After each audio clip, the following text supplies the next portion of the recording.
Folks, we've got a doozy for you today. North Carolina's Lieutenant Governor Mark Robinson just dropped a verbal bomb. At a recent campaign rally, he blurted out, "Some folks need killing." The crowd at the rally went wild. Some cheered, some gasped. Robinson, seemingly oblivious to the shockwaves, just kept on trucking with his speech. This isn't your run-of-the-mill political gaffe. The fallout was immediate and intense. Social media exploded, news outlets scrambled, and political pundits started dusting off their soapboxes. And somewhere in North Carolina, a team of PR professionals probably started updating their resumes. Because when your candidate starts sounding like he's auditioning for a villainous role in the next Batman movie, you know you've got your work cut out for you.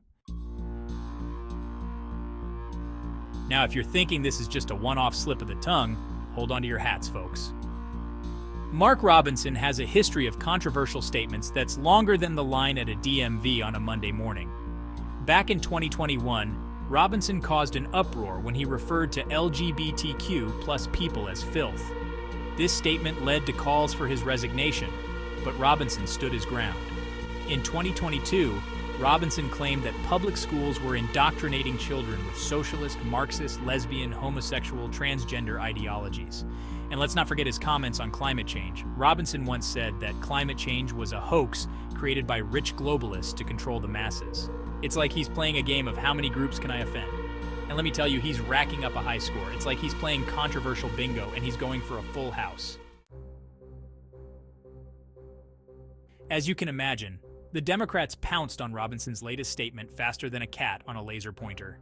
They called it dangerous, irresponsible, and unfit for office. Some even went as far as to say it was a call to violence. Democratic strategists probably felt like it was Christmas morning, with Robinson gift-wrapping them the perfect attack ad. Mark Robinson's words are not just offensive, they're potentially deadly. Meanwhile, over in the Republican camp, it was like watching a game of hot potato. Some of Robinson's fellow Republicans tried to distance themselves, while others attempted to explain it away as a joke.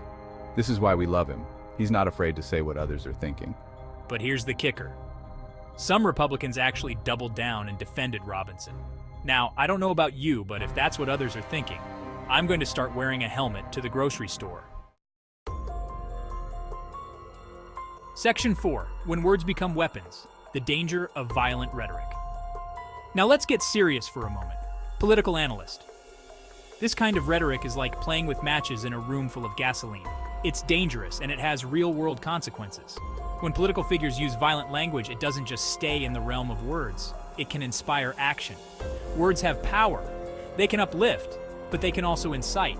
And when those words come from someone in a position of authority, that power is amplified. Political analyst. It's like giving a megaphone to the guy yelling "fire" in a crowded theater.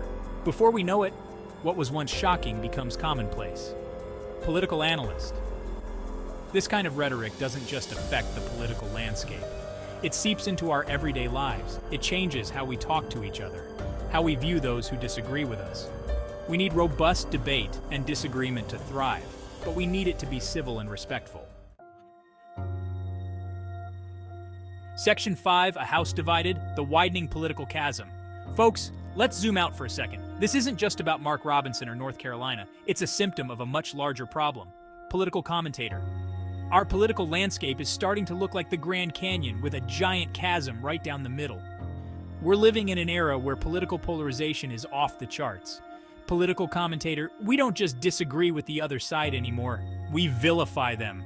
We demonize them. This kind of rhetoric doesn't just affect elections.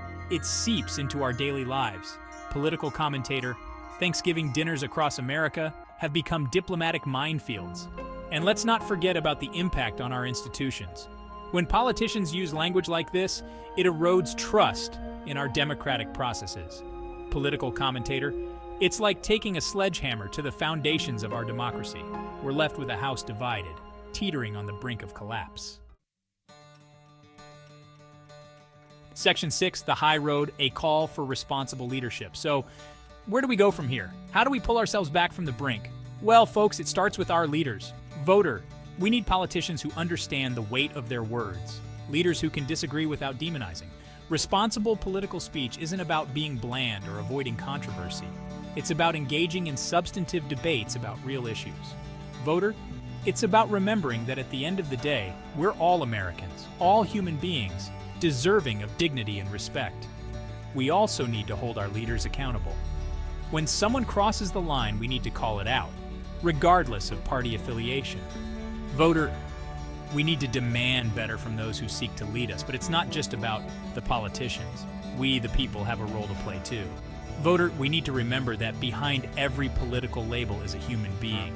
And most importantly, we need to vote. So let's choose wisely, folks. The future of our democracy depends on it.